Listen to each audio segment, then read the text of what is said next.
Hello, welcome into the Spring 2021 Samford Soccer Season Preview. I'm John McAfoose, happy to be joined by Todd Yelton, head coach of the Samford women's soccer team. Todd, appreciate you being here. Hard to believe, but soccer's coming and we're starting the season in February this year. Yeah, it's a little nuts for sure, but just thankful for the opportunity, and don't want to take that for granted. And kids have been great, so yeah. Well, we'll kind of go position by position. Let's start with the defense. You do have some losses on that side of the ball. Taylor Meade graduated from last year. Grace Somi, who's one of the seniors this year, has an ACL injury, so she's out. And then Taylor Miller, who is the reigning Defensive Player of the Year, has opted out to focus on grad school. So a little bit thin at that position, but tell us what your plan is for defense going into this season. Well, I mean, it's those are great players and even better kids you just mentioned. I think that I would start even with Taylor Meade because she was just such a calming force on our team. And then obviously when Taylor decided to opt out and focus on grad school, which we understand, I think COVID has been the most difficult on freshmen and seniors. And Taylor is just a remarkable human being, and we wish her all the best, and we fully support her, and we love her, and but we'll definitely miss her. But I think we have Ella, and Ella's a freshman, but I think she's adjusted to the college game really, really well. Then you have two other defenders there, and Kylie and Lexi, who are arguably two of the best in the league. Lindsay Aurelioso has been really good for us. We can play Jen in the back if we need to as well, and she's very versatile for us. And then, I think Morgan's probably the best keeper in the league, or has been that over the last year. So I think it's always been a strength for us in the league. And the things you can't control are what will COVID have to do with that, right? So I think the thing will be is that every kid on a roster, it's very true. We always kind of talk about it, but it's really true in this year that you need to be ready to play and kind of a cliche term to be the next person up. But I think that's where we're at for sure. But I think it's the strength of our squad.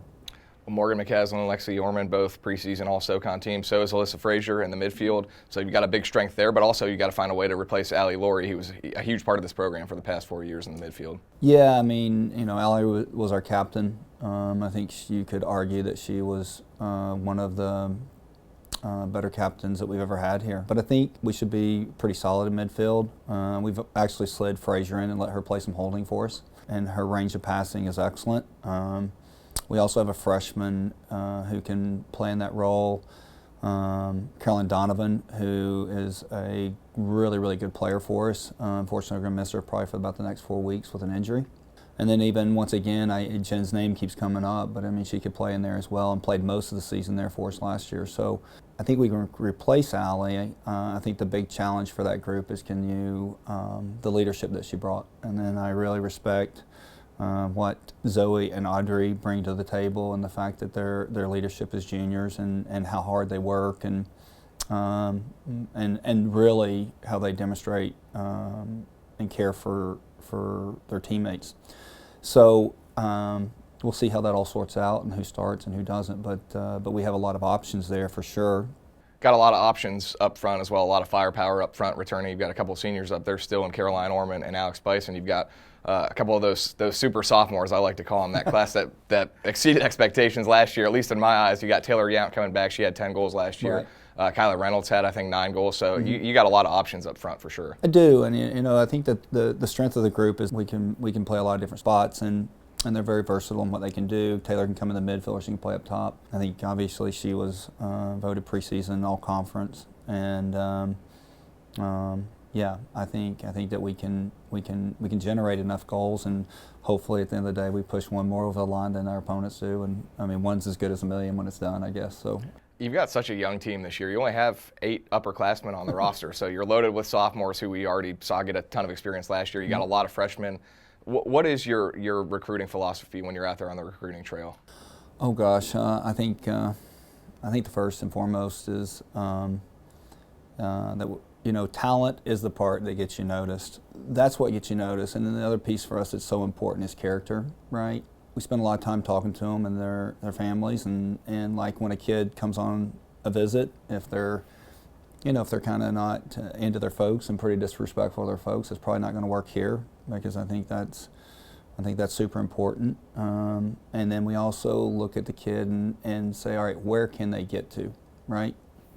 Because the national team kid's not walking through our door, right? Not from the United States anyway. Maybe from abroad, like situations with Jermaine and some other players. But so we really, really base our recruiting on potential. And we see a kid and it's like, all right, that kid, if they're willing to work hard and we think we have a good training environment, we think they can eventually be really, really, really, really good. I mean, Kyla is a great example of a kid that was very much under the radar. I think Jen's another example of a kid that was very much under the radar, but we saw what they could be, and I think they had the right character elements, and I think they were willing to work hard. And if you get the kid who's willing to work hard and buy in, then I think that you can make a good player out of them. And I think, over the whatever 20 years or whatever it's been I've been here, that philosophy has been beneficial for us. Well, the season starts in just over a week. You guys are shooting for your 7th straight regular season SoCon title, which is incredible. And the preseason polls came out last week, and you guys are picked to finish first again. I think the other coaches are just going to keep picking you until you don't win a regular season title. But when you look through the rest of the SoCon, what do you see across the league? Obviously, Furman is up there, and they're up there every year with you guys. Well, I think what you see is not these coaches' first rodeo, right? I mean, I think they're really, really good coaches in this league. I mean, the league is a really, really tough league. I mean, we had, I think, 4 teams in the top 100 in the RPI last year, which would have put us in the top half of all conferences in the country. So it's really hard, and it's getting more and more difficult. I think what Andrew does at Furman is really, really impressive. I can't remember the last time a Samford Furman game was decided by more than a goal, and several ties in there. G's really, really good. I mean, Western, there's not really any easy games. And when I came into this league, you knew that there were going to be games on your schedule that you were going to probably win 3 or 4-0. And that's not the case. So what's so impressive about what these kids have done over the last 6 years is that we get everybody's best shot because everybody wants to beat the champion. And somehow, some way, we've managed to do that 6 years in a row. We would love to do it 7. But I'm sure there's coaches in this league that will have a bit to say about that for sure. Well, I got to ask you about the coaching changes on your staff too, because your brother and longtime assistant Jay Yelton, who's been here with you really your whole ride through your Samford career, has departed to take over the program at ETSU, and Ben Munger comes in. So I'm sure it's going to be weird to see your brother on another team and coaching against him. But tell us a little bit also about what Ben brings to the program. Well, I mean, just from a staff standpoint, both Josie and Ben, I mean, I think they're 2 of the finest young coaches in the country.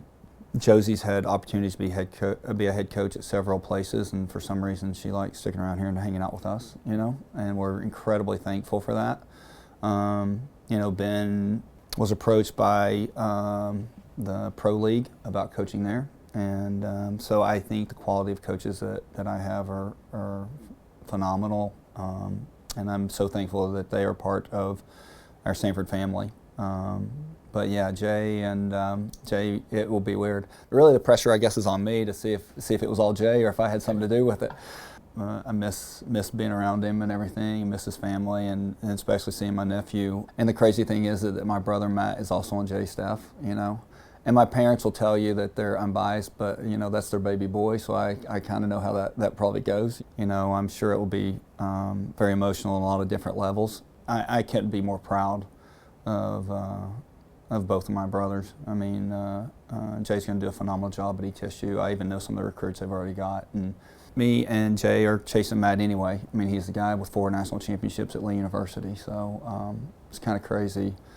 A bunch of country boys from East Tennessee are college soccer coaches, but I guess that proves that God has a plan for your life on some level. So, yeah. Well, I know we're all looking forward to that one, Coach. I appreciate your time. Hey, thanks for having me. Samford Soccer will open its season Thursday, February 18th, right here at home against UAB at 6 o'clock. That's Todd Yelton. I'm John McAfee. That'll do it for the spring 2021 Samford Soccer season preview.